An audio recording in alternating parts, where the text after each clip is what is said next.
ko'p pul topgan saringiz oddiy kiyimni mensimaysiz. Yaxshiroq kiyimni xohlaysiz. Ya'ni hozir men sizga tushuntirmoqchiman-da. Tasavvur qiling, siz telefoningiz iPhone 15, meniki iPhone 17 deylik. Nima farqi bor iPhone 15 bilan iPhone 17 ni? Yo'q, lekin nimaga funksiyalarida yangiliklar bor. iPhone 17 ni bundoq ko'targaningizda boy ekan deyishadi. Eng asosiysi shu. Uni oranjiviy ko'p, oq ham bor, oranjiviy bundoq qilib tutib yurganingizda hamma aytadiki, bu boy ekan. To'g'rimi? Xuddi shunaqa narsa hayot ham. Hozir bizda ham yangi dorilar chiqyapti-yu. Hamma yangilikka intilaveradi. Hamma yangi dorilarda yangi narsalar ham qo'shilgan bo'ladi ichida.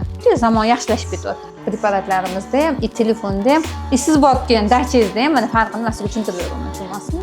Oddiy joyga bormayapsiz, yaxshi joyga borasiz. Ko'p pul topgan saringiz oddiy kiyimni mensimaysiz. Yaxshiroq kiyimni xohlaysiz.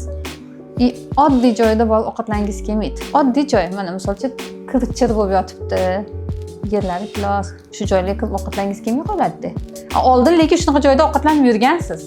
Orqaga qaytasiz, ovqatlanganman shu yerda deysiz. Lekin insonning puli ko'paygan sari yaxshiroq narsalar xohlaydi. To'g'rimi?